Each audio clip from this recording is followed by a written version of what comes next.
One of Australia's greatest players prepared for action for the last time recently. Matt Burke won 81 caps for the Wallabies. A World Cup winner in 1999, he's universally regarded as one of the game's gentlemen. Forced to retire following a serious knee injury, a testimonial cricket match was held in his honour between his club Newcastle and the touring Aussies Western Force. A fitting challenge for a player who is an all-rounder in every respect. Burke first made an impact at the 1993 World Cup Sevens.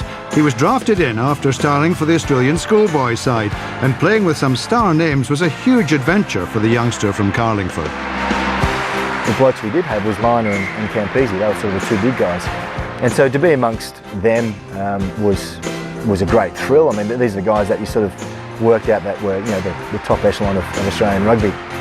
We got beaten in the final, but you know, that was sort of the start of the representative stuff. A natural competitor, Burke was always keen to be in the thick of the action. He rapidly became an integral member of the Waratahs provincial team and then began racking up the points from fullback as a reliable kicker and try scorer for the Wallabies. He scored all 24 points against New Zealand in 1998 in Melbourne, a record against the All Blacks. Playing against New Zealand, it was great. It was a genuine theatre. You know, you're right up there and on the stage and playing in front of, you know, Melbourne was about 90, we went to Sydney, was about 100,000. And so you just know that you have to play well. I mean, but in playing well means you just do the simple things well, and I think that's what we were able to do in that period of time there. Burke was the chief executioner in the side that won the World Cup in 1999, scoring 24 points in the semi-final against the Springboks and 25 points in the final against France.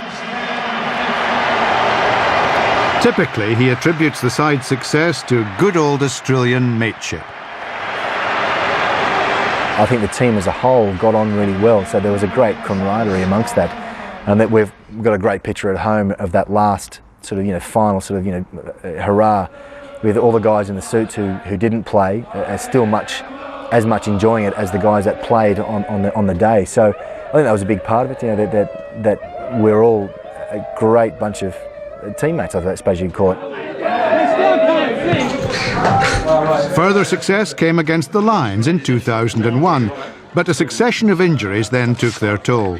Burke was shifted to wing and occasionally centre, but after he failed to make the starting 15 in the 2003 World Cup, the writing was on the wall as far as his international future was concerned. The end was near, you know. It was a case of going through the 2004 season, still playing some test matches, but then it was a case of, you know, see you later after that. So look, it only worked out well for us. I think that, you know, the way that Australia went after that, would I have been involved? I don't think so. The offers came in from all over the world, but he settled on Newcastle Falcons in the north of England. Getting used to the English game was easy enough, but what about the strong regional accent of the typical Geordie? No idea. I went to the local Tesco, which is literally just up the road from here, we were buying some stuff, and the guy said to me in his broad Geordie, you know, accent, I didn't get it the first time. I said, sorry mate, I didn't quite understand you. And he said it again, and I got maybe one or two words, and the third time, he started to feel embarrassed. And the third time he said something like Newcastle Falcons, player, Australia, and I sort of put it all together and went, yeah, that's me, I've come from Australia, I'm playing for the Falcons, blah, blah, blah. Burke notched up 430 points for the Falcons over 3 seasons before injury struck again. He was adopted by the fans as an honorary Geordie. Quite an honour.